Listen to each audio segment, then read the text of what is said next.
ఈ వాక్యాన్ని వీక్షిస్తున్న సహోదరి సహోదరులందరికీ క్రీస్తు పేరట వందనములు. ఈరోజు వాక్యం ద్వారా దేవుడు మనతో చెప్తున్న మాట, నేను కోరినది సమాధానమే, అయినను మాట నా నోట వచ్చిన తోడనే వారు యుద్ధమునకు సిద్ధమగుదురు.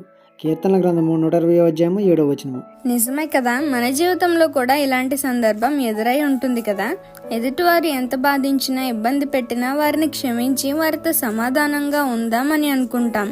మనం అనుకుంటాం, సరే ఎదుటివారు కూడా అలానే ఉండాలి కదా.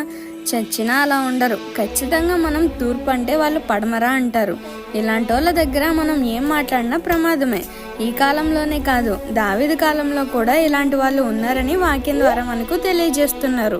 ఈ కాలంలో సమాధానంగా ఉంటూ సమాధానాన్ని పంచుదామనుకున్నా మన చుట్టూ ఉన్నవారు దానిని సాధ్యం కానివ్వరు.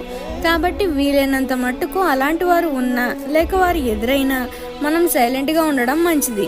వారితో మాట్లాడి మన సమాధానాన్ని కోల్పోయే కన్నా సైలెంట్గా ఉండడం మంచిది అని నా అభిప్రాయం. ఈ చిన్న సువార్త పరిచర్యలో మీ సహోదరులు. God bless you. ఆమేన్.